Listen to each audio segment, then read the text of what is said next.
Hello, and welcome to the first episode of the Wingspan podcast, hosted by Doug Barrick and myself, Chris Mahalan of SB Nation's Nets Daily. This podcast will be presenting exceptional content from us and our special guests. With guests, we will dive into their background, how they started, and how they got to where they are today. Guests will include some of the best media journalists that cover sports, former and current NBA players, and influencers in the field of sports.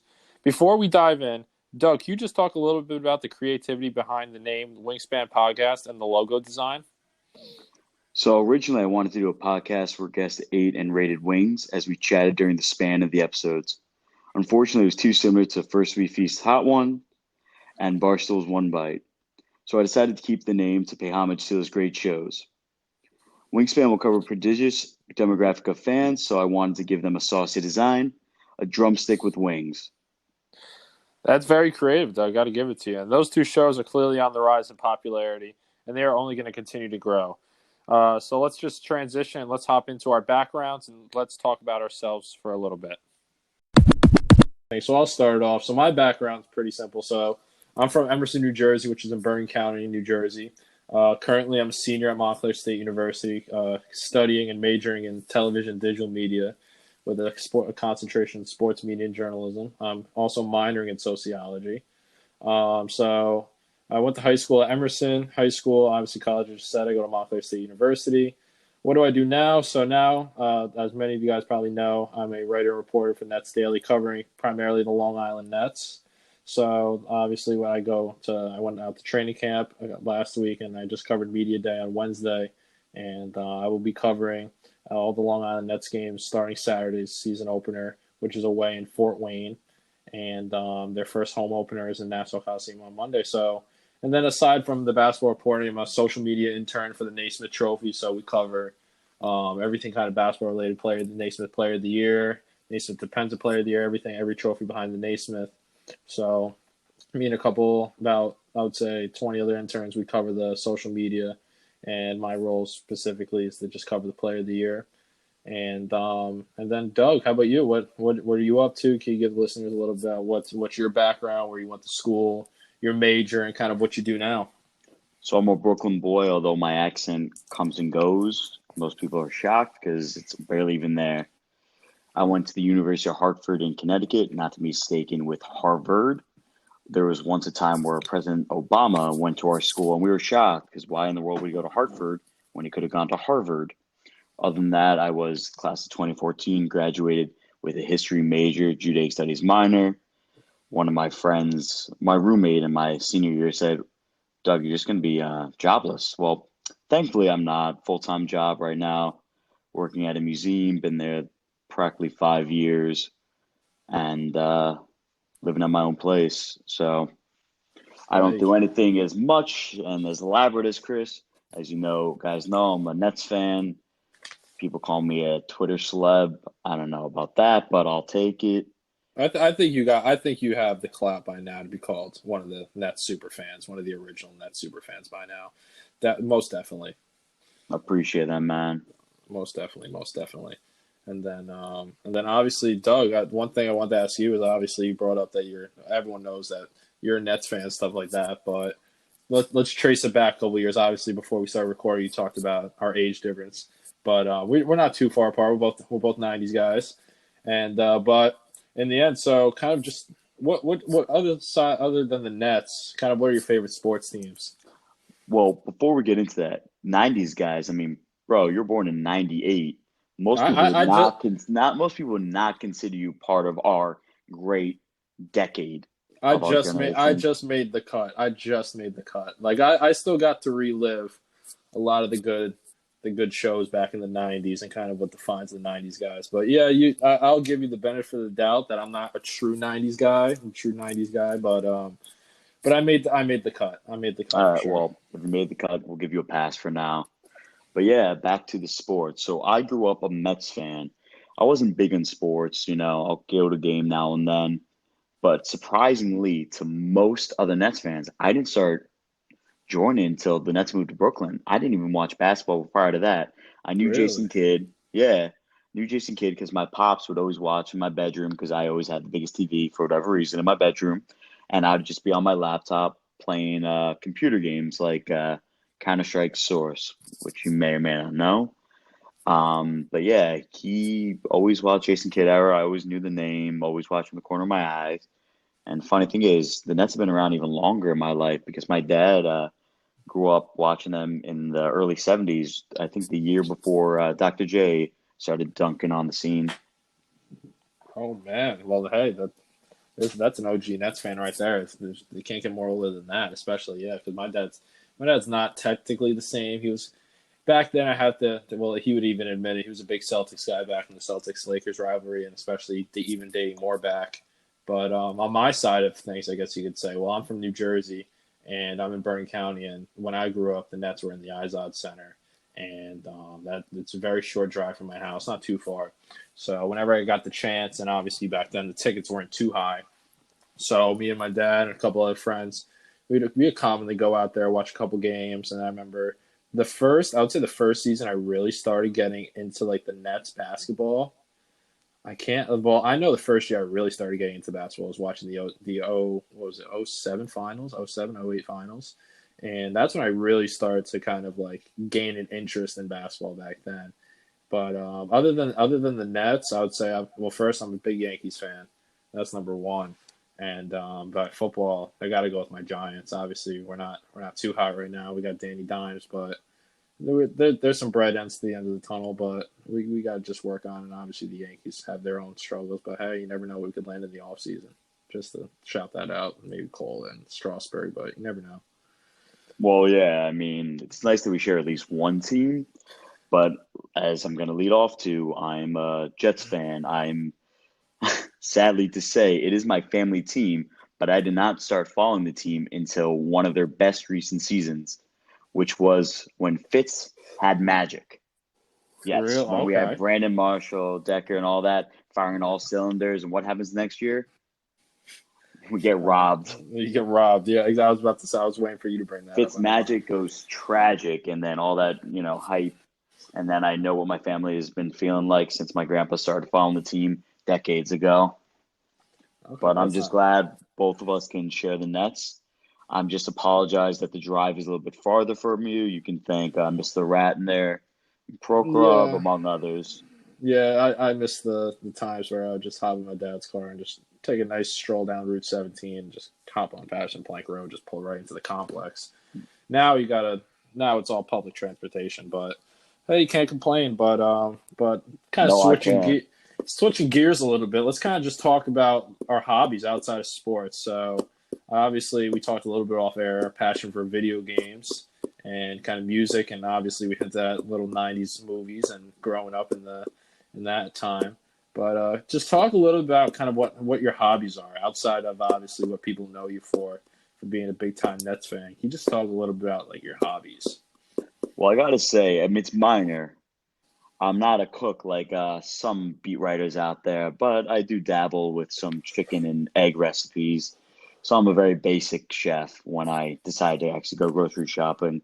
My fridge, unfortunately, is mostly freezer Okay. and canned goods. But when I cook, I can make some great dishes. Maybe one time we'll set it on up and maybe cook on the pod. You never know. You never know. Well, I'll tell you right now, I'm not no expert when it comes to cooking. I'm the simple guy that gets home, sees what's in the fridge like you are in the freezer, and if I have to microwave it, whatever the case is, bake it, whatever the case is, hot pockets, frozen pizza. If the mom's home, she'll make something, but that's kind of where it comes from. But my other hobbies outside the Nets, I would say, number one, I'm a sports junkie, especially when it comes to history. I'm a big sports history guy across all the sports. You could ask any type of questions, and That brings up a great tangent right here. How about your book? Let's talk about it. It is on yeah, sports and it is on history. Let's deep yeah. So dive. that was one of the big things. Obviously, the book will be coming out very soon, probably at the time of this recording, probably later into early next week, probably Monday or Tuesday. But yeah, so my book's mostly about the globalization of the NBA, dating back all the way to Naismith. I started off talking about just Naismith creating the game, the early sports leagues, professional basketball, the Basketball Association of the NBA, that's also known as the BAA, and the founding of the NBA, Then I kind of go into like the first type of international players that take on the NBA, Hank Biasati, Gino Sovereign, you name them, I covered them. Then I talked about kind of the whole evolution to where it was, but how they debuted at the Olympics as a demonstration sport, and then when the NBA decided to really go global, and then kind of just everything along those lines. I kind of took a unique angle to this book, because when you think about the globalization of the NBA, you think of obviously business. That's the business type of aspect. But I decided to kind of take a unique angle on this. Obviously, the NBA is known as a players' league. Obviously, the players are the ones that make the leagues and make it popular. So I focused around that theme and talked about the major players that were international that kind of built the NBA and kind of grew that globalization factor into the league. So some players I highlighted in my book by chapter.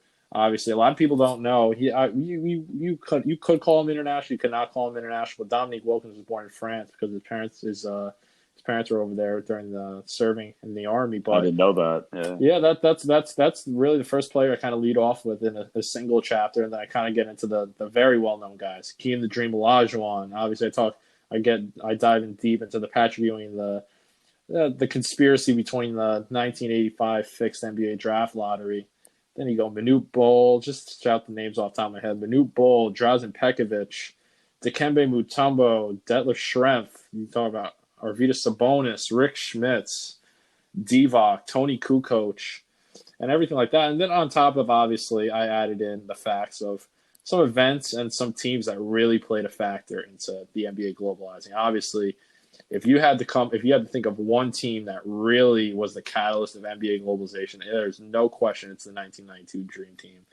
Obviously, they're the ones that really opened up the game of basketball on the biggest stage of sports at the Olympics in Barcelona.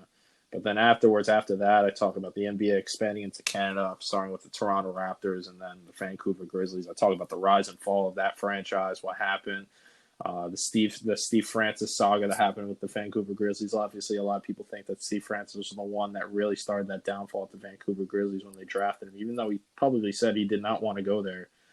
And then, obviously, a lot of people don't really look into this as much, and I'm quite surprised by it, but the Dream Team obviously takes the cake when it comes to that, but a lot of people forget about the Dream Team too. It's Shaquille O'Neal and Alonzo Mourning and those guys. That's kind of the forgotten team when it comes to NBA globalization. Obviously, they live up to a lot of hype coming back from the original 1992 Dream Team, but the team makeup was really it was very something unique. They were kind of young guys. Donnie Nelson was the coach, and he kind of just. When you just think about it, they were just cocky. They were young, cocky players that they thought they could rule, and whatever the case is. So I really dive into that. Then some players that you guys, the younger listeners, would know, like Steve Nash, Dirk Nowitzki, Peja Stojakovic. I headlined the San Antonio Spurs Big Three dynasty with Duncan, Parker, and Ginobili. Obviously, that played a huge factor into the NBA globalizing today. And then the good Yao Ming, Pau Gasol. And then kind of just covering on certain aspects, power of social media, how that really transformed the game of basketball on a global stage. And then I top off my book with kind of the NBA faces of globalization today. So I headline obviously, 40-plus countries, the best player from each of those countries, kind of what they meant to the game, what their impact is today on NBA globalization. And I top off the book, obviously, with the reigning NBA MVP, Giannis Antetokounmpo, obviously. Like you said earlier, his arms were the ones that kind of inspired those in the name of this podcast. He partially inspired it, yeah, exactly. Yeah, so I gotta ask you a trick question or a difficult question. What's up? Do you know how to spell his last name? I don't. I will screw it up every single time. You'll screw it up every single time? But can you do it without looking at your book? Looking at the internet right now, looking at your phone, can you do it? Of course. I can do it right now. All right, let's go. Oh man. Check this later, by the way. Okay, I got it off the top of my head. I'm pretty good. I typed his name. I typed that last name tons of times in my book. I'm gonna go with ANTETOKOUNMPO. Well, I'm gonna trust you, man. Okay, I think I got that one. I'm pretty sure I got that one. I'm gonna trust you. Yeah, because I typed that last name hundreds of times in this book, so by now it's drilled in me. I just know that last name. And obviously, we'll get you in the spelling bee soon. The NBA spelling bee coming soon. Well, sign me up. Sign me up. So I got one more question about the book. What's up? What inspired you to do this topic? Well, first, there's a very creative story behind this one. So, back during my second semester, my sophomore year, so about a little over 2 years, about 2 years ago by now, and I had a class. My professor is the infamous Philip Bondi. Obviously, he was a New York Daily News columnist for 30 plus years, and he was my professor in that class. And me and him kicked it off right away. And our sports knowledge, that's probably honestly the one class I really wanted to get to class early for an 8:30 Friday class. And I would show up there. He would always be there. He would get there at like 7:45, 8 o'clock, and I would stroll on in, and we just talk basketball, whatever the case is. And I was just doing a little research behind him, and I just saw, hey, he writes books and stuff. And one day during class, we were talking. The class was called Writing for the Media, so he kind of just talks about kind of from his experience what it's like to be writing in the media, because this is a sophomore year class, so it's getting into starting your major class in college. And one day I remember he taught a class about book writing. And at that time I started to really at that time I was at Fansided, I believe, and I was writing a lot of Nets coverage. And I was like, you know what, like writing a book, I think I'm up for that challenge right now. I need something, because I'm that type of kid that like likes to have his plate full with stuff. Like I don't want to come home and say, okay, I'm just gonna sit on the futon or the bed and just watch TV. Like I need to be doing something. So after class, after that lesson, I went up to him and I told him, I said, hey, and actually before we get into that, my first article I've ever published online was about the internationalization of the NBA on Elite Sports New York. So the topic of just globalization and internationalization of the NBA has always stuck to me as fascinating, especially seeing how this American league is probably the most popular in terms of a global stage and global talent coming into the league and thriving. So after that class, I went up to Bondi and I was like, hey, I think I want to write a book. And he goes, really? And I said, yeah. And at that time, he's like, hey, do it. And I was like, sounds good. And then I looked on Amazon, and obviously first time I was like, well, the likelihood that I'm going to get with a publisher and get everything going is very unlikely. So me and him looked on Amazon, and they have a thing called KDP self-publishing. And right away, I got home, planned it out. I talked with a couple guys. So the contributors in this book, I reached out to a lot of guys, varies in eras and stuff like that. And I made sure that I wanted to get a full perspective on the topic. Obviously, from my knowledge, like I said, I was a 90s kid, and I started getting to basketball around 2006, 2007. So, but I gained knowledge along the way. But the three people, I would say, that really had really good talks with about the globalization of the NBA.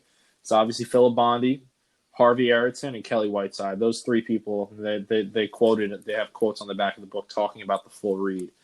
And some of the guys, just to throw out some names that I got to talk to as well, that I did quote in this book. Obviously, Philip's son Stephen Bondi. Then you got Grant Hill, the Naismith Basketball Hall of Famer. Obviously, he doesn't need any introduction.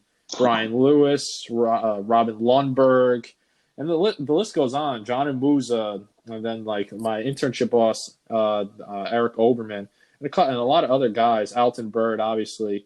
A lot of people don't really know about Alton Bird that much. I'm a big history junkie, like I said before, and he currently holds the vice president of business operation for the Long Island Nets. But this guy, a lot of people don't know his background.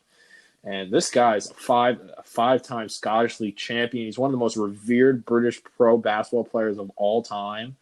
And I got to talk to him about the globalization of the NBA. And he really opened it up for me, because obviously the people I've reached out to, they know that the globalization of the NBA from inside the United States borders. But talking with Alton, he kind of just really broke it down, like kind of what he experienced over in England.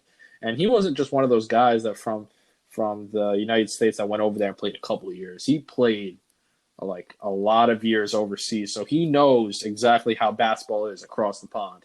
So that's just a kind of a little brief description about my book. Again, it's coming out early next week, and I can't wait for it to get out. You think we'll have a part two?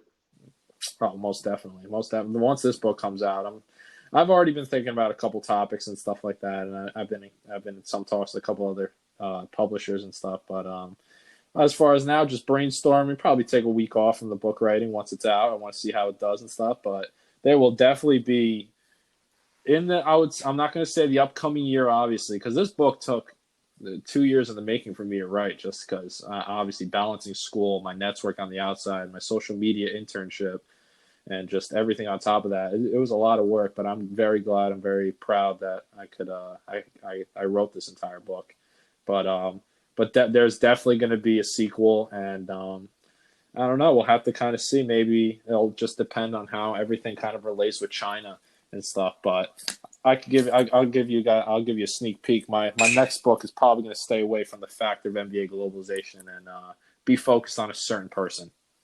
Well, look forward to it, man. Thank you. I appreciate that. And then, obviously, let's get a little off topic, but obviously, we both have two different paths. But let's just give them kind of a personal. I talked a little bit about, but Doug, who would you say are the most inspirational people in your life? Would you have to say, or people that you look up to and stuff? I know it sounds corny, and it took a while for me to truly feel this. But I got to say, my dad. I mean, you all know whoever's listening, and of course you, Chris, know where this is going. The GIF. Oh yeah, I know exactly. To some, it's the infamous, the notorious GIF. Like, this was against the Bulls, February, a few years back, the night where Jared Allen destroys Lauri Markkanen. Like, that was the game, Draws in Remembrance Night.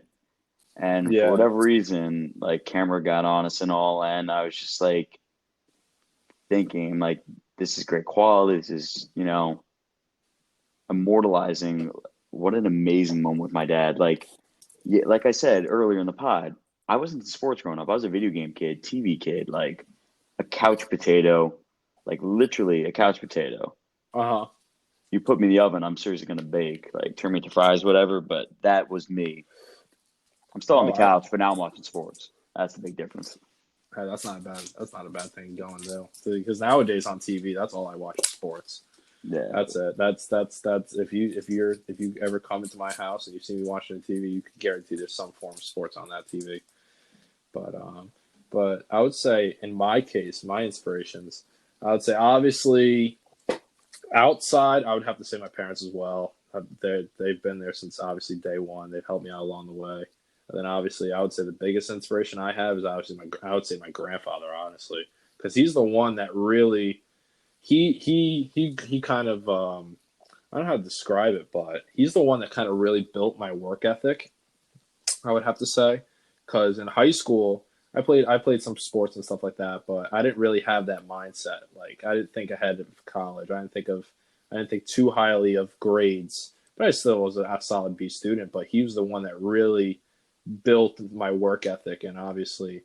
Today, I thrive off that. I make sure my plate's full of work and stuff. So I would definitely have to say him as an inspiration. But with on the lines of work and the field that I'm joining, I would say easily the biggest inspiration I've had, like I said before, is Philip Bondi. No question about it. Obviously, we've had plenty of talks. He's helped me along the way in many shapes and forms, from books to media advice to you name it, and anything in the field of journalism. He's given advice, and he's always there. So I would say those are my main inspirations. I definitely respect that. It's awesome. Like, to me, it's my dad and like to my family, and the whole just bouncing back to that, but in so many different ways and forms. Of course, friends, like, they'll be there for you.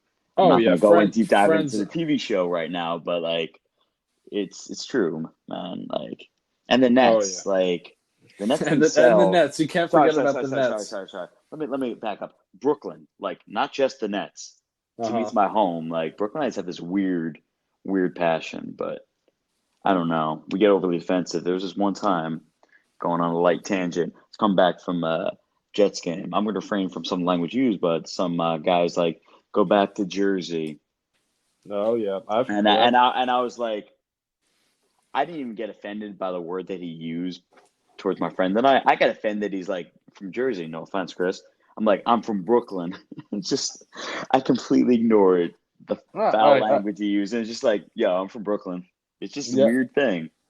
Exactly. I feel that. Yeah. Coming from Jersey, obviously, like I obviously back then, like I said before, I started getting into the NBA in like 2007, 2008. But like once the Nets like officially made the move to Brooklyn, obviously now I know now that, or even a couple years ago, that it was always in the cards dating back. But once they moved to Brooklyn, I felt like I was like, I was Forget about it. I understood the business behind it. Don't get me wrong, it was all positives when it comes to business, but it was like for New Jersey, for sports at least, like New York Giants, New York Jets, they play right there in Jersey and stuff like that. It's just like that was kind of like that one team that like represented New Jersey pride. Obviously, you could say Devils and stuff like that, but like at least for my passion's sake, like I remember just going to the Izod Center and just watching like obviously back when I started going there, they weren't too good. Chris Douglas Roberts, Nate Kristich, Lopez, Devin Harris, you name them. It was just always fun watching them. I didn't go to too many games, but I got to the games I was able to go to. But man, while we're on the topic of Nets, let's switch to the second topic we have. The Nets' upcoming road trip. Obviously, they got a lot of tough games. They got the Trailblazers Friday. Then you got the Suns followed that on the 10th, followed by the Jazz on the 12th, Nuggets the 14th, and the Bulls on the 16th. So, Doug, in your perspective, what do you expect out of this road trip? I would really want to go 3-2. I could understand if we go 2-3, but I do believe we are coming out with 2 wins minimum. Maybe there'll Okay. be a surprise we get 4, but I don't want to, I want to keep realistic expectations. 3 going out 3 wins, going out 2 wins, but anything less than that is a failure. More than that, I'll take it. I'm not complaining. I do think some of the big things are finding out if we use, that spot because of Chandler's suspension, like the replacement player for Chandler. So I'm really curious what's going to happen there. Like how much will we see Claxton, or we see Ellison, like will we sign someone entirely out of the ballpark? I feel that. Yeah, then to give my opinion on that, obviously, I'm gonna have to go with the. I would like to see the Nets go 3-2 on this road trip. Obviously, I think if I had to break it down, I do not against the Trailblazers. That's obviously a tough matchup. I don't see them winning that right off the bat. Suns, I see it. I see a W. The Jazz, it's gonna be a tough one. I'm gonna have to put that as a loss, just because just Gobert and obviously just Mitchell and just those guys. Ingles on the perimeter. The Nets defense on the perimeter hasn't been too tough. Nuggets, I'm going to have to go with the W as long as they hold down just Jokic. Obviously, just got to watch that pass along the perimeter, his inside play, his three-point shooting. He's one of the best all-around centers in the NBA. And then the Bulls, I got to give a W to. I feel like at the end of the road trip, they got to end it off on a good note. Obviously, Zach LaVine, Larry Markkinen, and those guys. I just feel like the Nets are just going to go out there and have a good game against the Bulls and stuff. But hey, right now they're obviously if you look at the stat lines, Kyrie Irving's averaging 31.7 points a game, shooting a little over 47% from the field. You have LeVert 19.4 points per game, and obviously the rest of the guys are performing well. But yeah, they touch up on your point about the replacement player for Chandler. It's going to be interesting to see if the Nets do indeed kind of just go out there and go get a replacement player for Chandler. Obviously, Chandler comes back on the 15th, so if they do get a replacement player for Chandler, they will have to decide when he does come back and make those roster adjustments if they do sign a player. But Doug, I got to ask you. Obviously, you're one of the super fans around here, and obviously, me and you hold different type of positions when it comes to Nets basketball. But so far, what are you thinking of this new team? Obviously, there's a lot of new faces, a big makeup of this team. And what do you think so far? Kind of what are your future expectations for this team? Well, early on, and I know we've talked about it before, we both have similar expectations around wins, around like the 47 mark, Mm-hmm. making it to the second round. Exit is kind of like the dream thing, and in between 3 to 6 seed. Like I still have those vibes. Yeah, it's a frustrating start, but it's a lot of new guys. So there's this whole China fatigue thing, which is actually, I believe it was Brian Lewis mentioned it a little bit earlier in the season, where teams coming out from like long trips, like China trips, they look like a low 40s win team, maybe high 30s win team. Mm-hmm. And then they start kicking into gear and they're getting like close to the high 40s, low 50s. So, I mean, I still have those expectations. I mean, anything is possible. KG always says it best. Who knows? Mm-hmm. Maybe we'll get KD back, but I do not want him back. Like, let him, of course, I want him back, but I want him to come back on his own terms. No media thing, no fan thing. I mean, let's say we're on the verge of winning or losing a round in the playoffs, I don't think that's a reason for him to come back because, Mm-hmm. it's far down the line. It's such a significant injury. Yes, it's a different leg compared to, what side's hand they jump off of and all that kind of, sorry, what side foot, but I want to take it easy.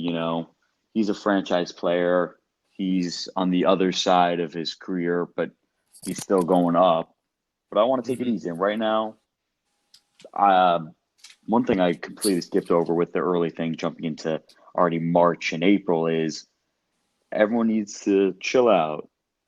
Kyrie is doing his thing, and I wouldn't even put the blame on him. I'm not the type of guy who singles out players for blame, Mm-hmm. but I will point out those who do not deserve it. You know, he's doing his thing. He's had a few games where he shot a little off, but in the end of the day, he brings it every night. Of course, I'm always concerned about the injury bug, knock on wood, but he keeps healthy. I think we're good. So what are your thoughts, man? I'm gonna have to agree with you honestly. Like in the Nets Daily's 2019 preseason roundtable, if you haven't taken a look at that, I would suggest that you guys would look at that if you guys haven't taken a look yet. But I predicted the Nets to go 47 wins and either slip into that fifth seed of the Eastern Conference. And obviously, like you just said, second round exit is definitely the type of projection that I would be happy with to see the Nets kind of go with, and I think they would be happy to go with as well. In the lines of KD returning, like I said before, I've written it up since he went down with the devastating injury. They got to be very careful with this because obviously there's a lot of I could name Dominique Wilkins, Elgin Baylor, just named two of them, but players over 30 that have torn Achilles in the NBA, they have not returned to that same impact that they have once before, and obviously, like Lou Williams could be a rare example of guys that kind of just thrived through and kind of maintained or even developed even to a better player.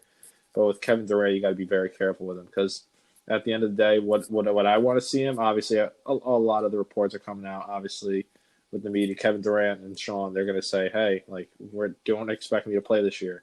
And, hey, listen, like I told you a little bit off the air, I would not want to see Kevin Durant come back. And if he does want to come back and he's cleared and everything's good to go, I would not want him to come back until like playoff time. Because I feel like you said before with Kyrie Irving, as long as he stays healthy, the Nets will make the playoffs. And knock on wood for me, Doug. All right, perfect. Thank you. And then, so that's kind of where I expect them to go. Obviously, this team has a lot of new faces. It's still the beginning of the season. It's still early. Obviously, right now they're 3-4, they're 10th in the East. But as time goes on, they're going to mesh a little better. Obviously, they got a little problems to solve along lines, especially on defense, guarding that perimeter, kind of just the ball moving, the flow of offense and stuff like that. But I would have to say with the Nets, they're on a good pace right now as they are kind of meshing together. And so as long as Kyrie does stay healthy, I believe that they will make the playoffs. But with Kevin Durant, they got to be very careful with bringing him back, especially with him being that franchise player. And so, yeah, I'd have to kind of just leave it at that. This podcast episode is brought to you by Anchor. Anchor is an app that allows podcast producers to record and create original content. It is free to record and create a podcast, giving producers the ability to easily edit their material off their phone or computer. Anchor allows producers and talent to make money off their work with no minimum listenership. Anchor will distribute your podcast for you on platforms such as Apple Podcasts, Spotify, and many more. To get started, Anchor app or go to anchor.fm. Anchor for Doug and I has been great and allows us to bring unique, creative, and opinionated content to listeners of the Wingspan podcast. So, Doug, obviously, to kind of just broaden our perspective on the NBA a little bit, obviously, the main talking point so far that has really caught media attention is obviously the term of load management. Obviously, to me, it's a little bit of a weird name. Obviously, it started to come to life with Kawhi Leonard signing at the Spurs. But what's your opinion on load management? Do you think that it's kind of a legit thing, or do you think that players like Michael Jordan, he came, obviously Steve Clifford, credit to Stephen Bondy, but Michael Jordan said, and Steve Clifford said that Michael Jordan used to tell his players in Charlotte that you're paid to play 82 games a season. And so I just want to get your thoughts. What do you think on load management? One, they got to change the name. We're not going deeper into that. Just they need to find a better name. Two, maybe that's one of the reasons why Michael Jordan has been getting any big free agents in Charlotte. Yes, that was a jerk comment. I'm joking, but I, it's like you're allowed to take 6 days of work, paid leave and all, but fans pay a lot of money to play, and it is a business. So it's from a player's perspective. Yeah, I mean, I get it. You need your rest. 82 is a lot. We're not in their shoes, but from the business perspective, fan perspective, like it is disheartening to. I mean, couldn't they play less minutes? I get it. Like, there's so many different ways to look at it, but the big thing for me, change the name for sure. But I'm okay with it. But I do think, like, especially for back to backs, or when you play what, like 5 games in a week, whatever that long period is, I get it. Especially for like such players with injury histories, for those that do not have, like the fact, this is a fun topic. RJ Barrett and the Knicks.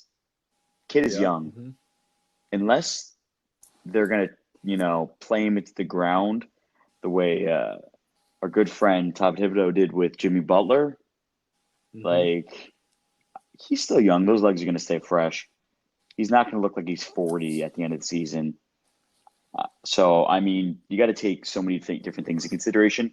I like the concept of it, but I I do think to some point it has to be, you got to limit the load, for lack of a better term.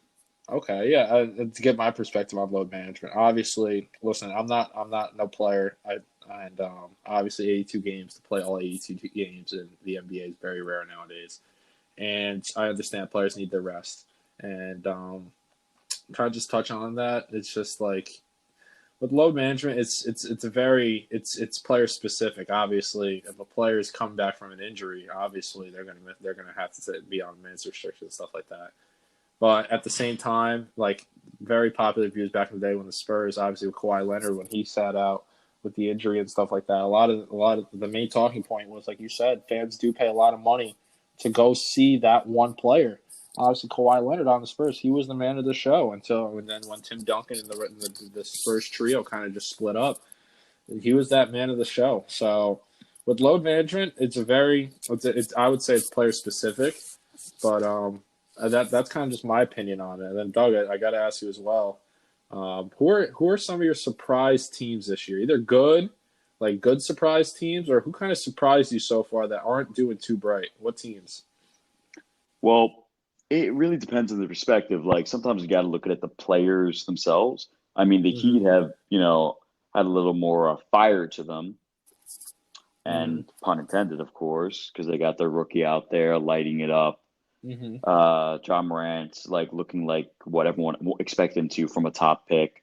It's unfortunate about Zion and the Pelicans. Although I got to say Ingram, although yes, that beautiful game he had was against the Nets. So who knows? It's great for them because I know he had that, I believe, his blood clot issue last season, something along those Mm-hmm. lines. So it's great to see. Like, I'm okay. I'm happy when teams play well. It's still really early. Like, of course I'm biased. I got the Nets thing, so I wish we had a few more wins, which easily it could have been because of turnovers and free throws, that kind of light information. Um, Lakers are not surprising me too much, although uh, their bench is quite an interesting story. Bulls are playing a little bit better than I expected. Hawks are playing pretty well. I mean, Trey's lighting it up. I think Orlando is surprising people in not a good way at the moment. So who Mm-hmm. knows? They might be a buyer come trade time. And generally, jumping quick to like buyer and sellers, the Knicks. They have so many power forwards, but the way that the contracts are, like, people aren't giving them enough credit. They can easily load up on picks because the way that their contracts are set up, like I have to agree one to on two that. years, like that's the one thing that's you know underrated for the Knicks. The one positive thing I'll give them right now, besides their rookie, they can easily control the market because I mean, it's very unlikely, but one of the teams that needs a power forward is their little brother, per se, their neighbor across the river. Hmm. Who knows? Maybe the Nets will trade a second round player. I'm sorry, a second round pick and a little flyer to go with it, just to get, I don't know what the Knicks would give up, but obviously we're staying far away from that Julius Randle contract based on what we currently have made up.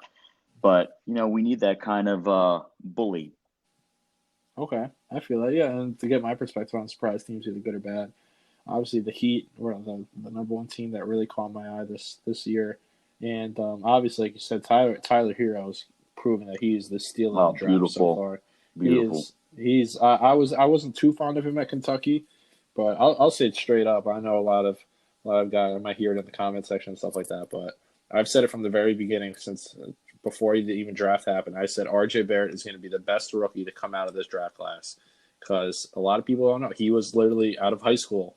He was the top guy at Duke. If Zion wasn't there and he didn't get all the spotlight out of it, RJ, I like RJ's game. I really do because it's versatile. Obviously, see what he's doing in New York. Load management, to kind of touch on that topic, we're just going to have to see how it plays out with how Fizdale manages him. But some other teams that kind of obviously the Pistons are a little banged up to start the season, but I could see them kind of heating up once they kind of get everyone back and get everyone healthy. Obviously, before the season, I was going to say that the Hawks were a big sleeper, and people should watch out for that. But obviously, with John Collins' suspension, that's going to take a really big hit on how they function and stuff. But I would say nothing really. Obviously, the Celtics sitting at 5-1, and obviously they're technically tied because the Bucks are 6-2 in the East at the time of this recording.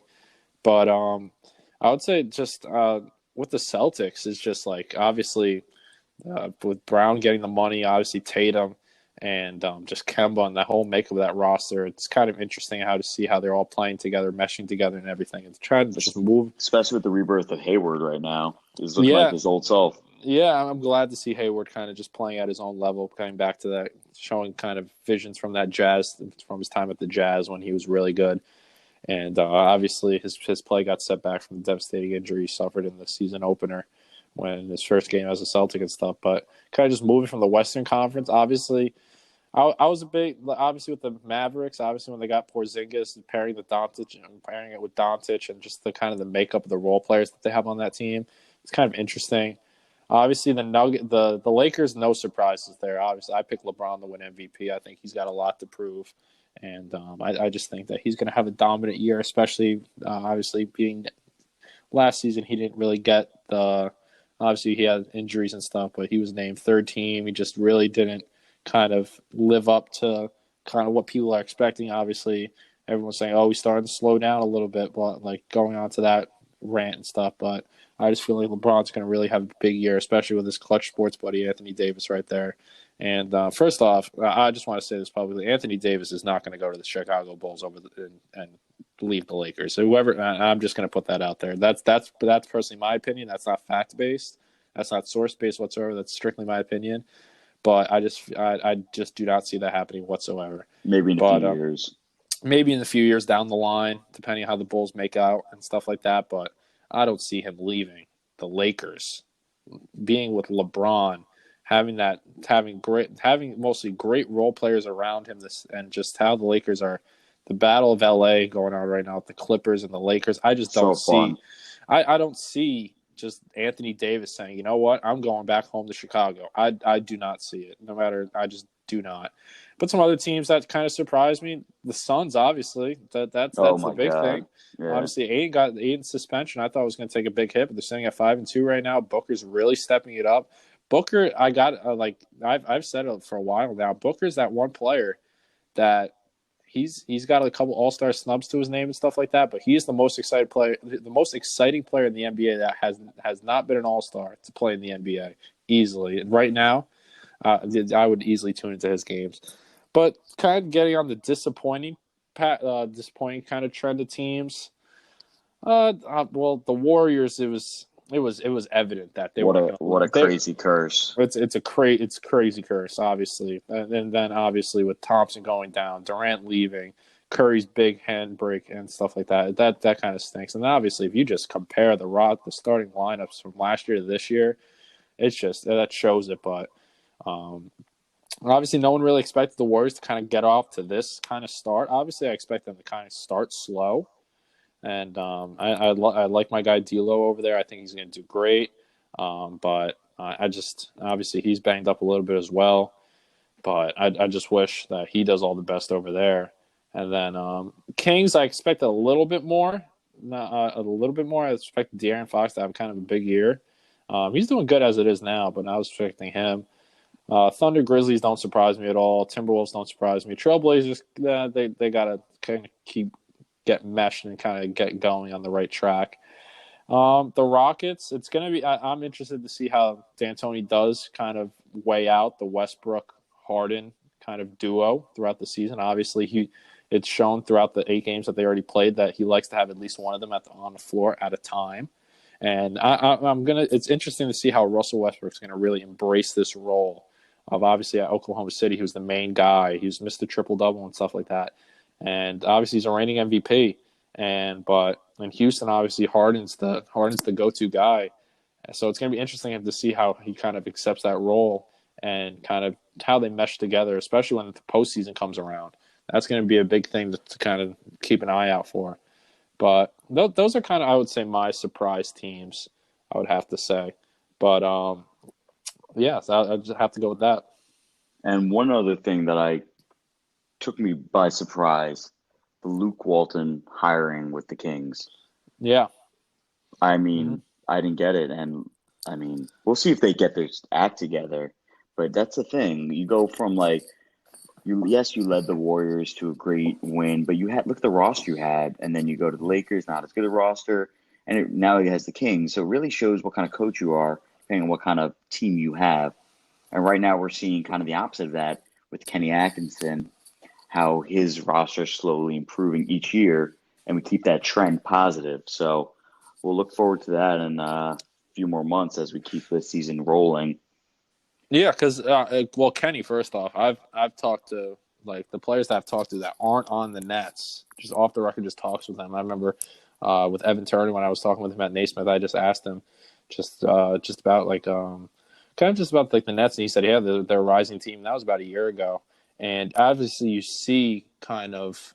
And I talked to a couple other players, but Kenny Atkinson is a really respected player development coach. That's his specialty, and obviously the Nets organization, from my time covering the Long Island Nets, they really thrive in developing their young guys. And obviously, in the Nets preseason roundtable, when I was talking to Moose at Media Day and kind of just other side conversations, I just kind of expected him to kind of have a big kind of year because I expect obviously a lot of Nets fans don't really know too much about his game because he played a majority of the season with the Long Island team last year. But I highly suggest if anyone doesn't really or wants to get to know Musa and his game, just look up some G League highlights of him on Long Island Nets paired with Theo Pinson, Allen Williams, because his game is really, if he could kind of have that translate over pretty well into the NBA with the Brooklyn Nets when his time does come, he's gonna catch a lot of people by surprise. Yeah, he can handle, he can shoot. I mean, what more can you want in this Nets offense? Now, before we deep dive into a great topic that you brought up, the Long Island Nets, I just got to say a few other things of Kenny because he's specialized in player development, but you know what else he specializes in? Signs, and not just that, homemade chapstick. Yeah. So I just want to bring that up. What were your thoughts on his quote unquote, chapstick that has caught the eye of a lot of people around the league? Well, first off, the whole chapstick. Everyone has done that once in one. Everyone has done that. I guess I could just put it in those words. It was just hard on him that he got caught on camera doing it. That's the big thing. I thought you were gonna kind of head towards the signs, the actual signs, the Dennis Scott. We will. Like we will definitely talk about that. But I don't know. I just had to take your lend me your ear to wax over this conversation. Okay, I see what you did there. Yeah, that's it. But I don't know. He got caught. He just got caught in the act of doing it. But trust me, that there's probably a lot worse and more kind of, I guess you could say, disgusting things that could happen on the court that a lot of cameras don't catch. I'm just going to put that out there. At least That from I that what I have seen, I have seen I've seen worse. Yeah. I have seen worse. And from my time covering the Nets in Long Island, I have seen worse. To Yeah, put it, LeBron had just that put it there. situation on I think national TV, and it was Yeah, some international soccer coach who did something much worse, but irrelevant. Let's back to the signs. So, do you think we'll see more of this? What kind of things do you think we'll see on those big signs? First, that's Kenny Atkinson's. Like that's all him. Obviously, he's a man of mystery when it comes to coaches. A lot of guys, a lot of fans around the league don't know too much of Kenny because before the Nets, he kind of held assistant jobs around the league and stuff like that. But I don't know. We'll just kind of have to just wait and see. Obviously, Kenny's a creative guy. He knows how to work with his players, and I think he's a good coach. And obviously, kind of just touch up on that. I just think that I think he's got a couple surprises up his sleeve. I do so, too. I just hope the one thing that'll always be I can't even get it out of my system, but the rotations. Sometimes they're just head scratching. Not at the end of the day, I still love the guy, respect him. Like he brings the best out of people, especially the players. But sometimes there are some rotations and things that contradict that whole analytic Nets approach. But I'm confident with him going forward, continuing to go forward. Exactly, and I think. Well, first off, if you just look at the Nets' improvement over the past couple of years, just to highlight that's self-explanatory across the league. Obviously, 20, 28, 40, 42, like you name it, their improvement is rising. Obviously, their offseason proved it. Just put the cherry on top of things. Now we'll just have to see kind of how they plan out now that they have the pieces and see if they could kind of put it together down the line, and especially moving forward when KD comes back in full health. But yeah, that's kind of just where I'll leave that at. All right. Well, like I said, we're going to go back to another important topic, the Long Island Nets. As we all know, or should know, you cover the Long Island Nets. So I want to hear about it because just the other day, a little like a day or two before we recorded this, you were at Media Day. So I want to hear about that. Yeah, so I've been covering the Long Island team. This is my second season of full covering the Long Island team. And I got to say, this obviously, I covered them in training camp. I got to see all the guys when they're fighting for the roster spots and stuff like that. And there's, I can tell the Nets fans, there's a lot of excitement behind this Long Island Nets team. Obviously, a lot of Nets fans don't really pay too much attention to Long Island, their G League development. But if I was them, I would start to really tune into this because this is going to be an exciting team. You look at, obviously, the Nets' latest two-way signing, Timothy Luwawu-Cabarrot. Obviously, he's had a very interesting journey to the NBA. It's 3 years. He's been a part of 4 NBA teams, spent some time in the G League with Delaware 76ers in his rookie year. And a fun fact, him and Sean Fine and the Nets overseas stash Isaiah Cornier, they've all been teammates back in 2013, 2014 with the Antibes Sharks in France. And that's when TLC was a kind of a prospect at the time when he was young, teenage prospect and stuff like that. It's all about that tender love and care. Yeah, that's what it is. And I asked TLC about that, and I said, is that kind of like that's what really led you to sign with the Long Island Nets? Because if you think about it, a two-way deal, especially for a guy like TLC, he could have made a lot of money if he went back overseas and played for some international team across the pond. But I asked him about that, and I asked him, I said, was Sean Fine and just having that relationship, did that play a big role into it? And he said that definitely. He said that, and the way he was talking about it, that kind of made it, at least in my opinion, that was probably the main reason why he did want to come here. And when I talked to him at Media Day as well, obviously with DeAndre Jordan banged up with his ankle sprain and he's day-to-day, obviously the story as of late has been the Nets bigs. Like, well, who are we going to see in the Nets bigs and stuff? And obviously at Media Day, Ellenson was not there and Claxton was not there, two guys that that are expected to see some. Obviously, Ellenson's going to see some time in Long Island, but I expect Claxton to see some time as well. But when I asked TLC about that, I said, well, are you going to be accompanying the Nets in Portland, or are you going to be going there? And he told me, I think I'm going. But obviously, Tim Down of the Brooklyn Nets, he tweeted out that TLC is going to be staying back with Long Island for the season opener. And that's going to be on Saturday.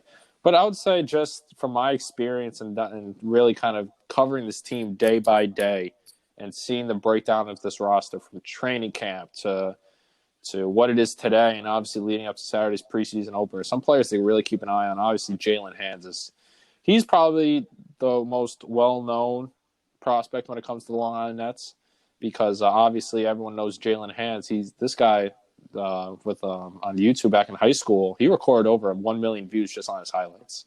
And when I was talking with Hands at training camp for the first time, I was really talking to him about the opportunity. And obviously, when he was coming out of high school, he was ranked higher than Trae Young, Shai Gilgeous-Alexander, some current NBA players. And now he's kind of taking a different route to the G League. And I made sure to kind of talk to him about that and kind of get his perspective on it. But he acknowledges that this is a great opportunity for him. And I'm really excited to see him play. And obviously with Sean Fine kind of having that kind of guard experience playing overseas and having kind of mentoring Jalen, I think that Jalen's going to have a pretty good year. And then some other players to keep an eye on. I think Deng Adele is going to be a solid role player. I think it's just the breakdown of this roster is very interesting. TLC is going to be I feel like he's going to be the main contributor when it does come to Long Island Nets. And obviously when I at the Long Island Nets final local player tryout about a month ago, I spoke to Matt Riccardi, the GM of the team, and that was right after Ellenson kind of just signed that two-way. And I talked to him about that. I said, well, obviously last year you had a couple project players that you really developed, and to get a little bit sidetracked, the Long Island Nets they make sure that their priority is not just to kind of repeat what they did last year and kind of finish the job that they didn't, and that's to win the whole thing, to win the whole G League title. Their main goal is to really develop these players. And when I talked to Fine at the local player tryout, throughout training camp into media day, he has not changed his perspective one bit. He is focused on developing these guys. And he tells me all the time, he's like, I want these guys 2-3 years down the line to have some type of basketball job, whether it's in the NBA or they take their talents overseas or whatever the case is. He's very set on developing. And I asked Sean Fine at media day if he knows anything about the starting lineups or anything. He doesn't know. He hasn't talked to the staff about that. He's going to be chatting with them over the next couple of days leading up to that, who will be starting and stuff. And obviously, Ellenson's on his way to Portland. Same thing with Claxton. But there are definitely, compared to last year's G League team, I would say like last year in their G League team, obviously John McLaughlin, Theo Pinson. Everyone knows Theo for his dancing on the Brooklyn Nets sidelines, but they don't know him for his play. And he really showed out last year, especially Mitch Creek, Creek, exactly. Development. That's what I mean. Jordan McLaughlin's definitely a guy. Tajiri McCall. You kind of name them, and you just look at the track record from last season to now and seeing where the players are that aren't on that roster anymore, where they are today. The Long Island Nets do a great job at developing, and that's their main focus point. But speaking of development, yeah, one of the current Nets players before he became a Net had a very short stint with us. If you remember, Torian Prince, when he was doing that, I guess it was rehabbing. Mm-hmm. So he already had a taste of that good, fine family culture. Yeah, so. that was a big thing. So he knows. And obviously, one thing that obviously Nets fans love to praise is the idea of culture. And obviously, just from covering Long Island, obviously going into my second year and really covering this team day by day, you really see that the culture that's within the Brooklyn Nets team translates over to Long Island. These guys, they focus on the same things Brooklyn do. So that really helps out when it comes to developing these young players, because when it's time for them, if they do make the jump into the pros and really play for Brooklyn, it's not going to be a total shell shock for them, and it's not going to have hard development. So that's a big thing to go along with it. And talking on Claxton, I do expect him to spend some time in the G League, at least what I've been hearing. And obviously the time when he does come is not determined at all. I don't have an exact day or an exact game where he's going to come out and play for the Long Island Nets and make his Long Island Nets debut. But obviously with DeAndre Jordan banged up, it was right for him to for the Nets to bring him along that road trip And with TLC in Long Island for Saturday's home opener, just be prepared. I would say for anyone that hasn't really tuned into the Long Island Nets, I would say really tune in because it's great to see the development that the Nets organization really thrives off of with these guys. And you'll see it. Obviously, I covered them all, like I've said 100 times already. I've covered this team last year. And to see from how that team started to where those players are now today, it's a really good piece of art. That's great to hear, man. Well, I guess we're getting towards the end of the pod, so we want to do some closing remarks. A few things I just want to ask the fans. What are kind of things you want from us content-wise? Because something Chris and I want to do is a mailbag. Chris, take it from here.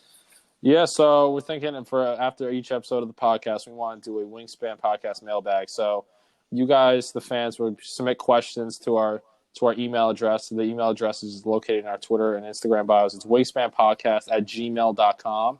So after each episode, we'll be probably answering around 10 to 15, maybe it's 20 questions at every podcast at the end of each one. So we want to hear, and even it doesn't even have to be questions. We want to hear what you guys want us to talk about. Obviously, Doug has a big Nets fan perspective. I'll have more of the inside reporter and writing kind of scenery when it comes to this team. So obviously with our mix-up, we want you guys to kind of control this podcast and let us know kind of what you guys want us to cover. And through the mailbag, you can just send us an email, either it's questions, advice, what you guys want us to touch on, you name it, and we'll make sure to cover it. Yeah, if you want to ask us what kind of guests you want us on there, you never know who might pop up. But I just want to say, don't forget to subscribe, follow us on social media, Wingspan Podcast. We got Twitter and Instagram at the moment. You know, it's going to be a big season, not just for the Nets, but for us. Yeah, and then one thing, Doug touched on it a little bit, but we do have a very great, exciting list of guests coming on this podcast. So stay tuned. Make sure to subscribe. Follow us on the Twitter and Instagram. Follow me and Doug on our personal Twitters and Instagrams as well. And then to kind of sign off, Doug, you want to do the sign off? I'll do it this time. Until next time, stay classy. Yay!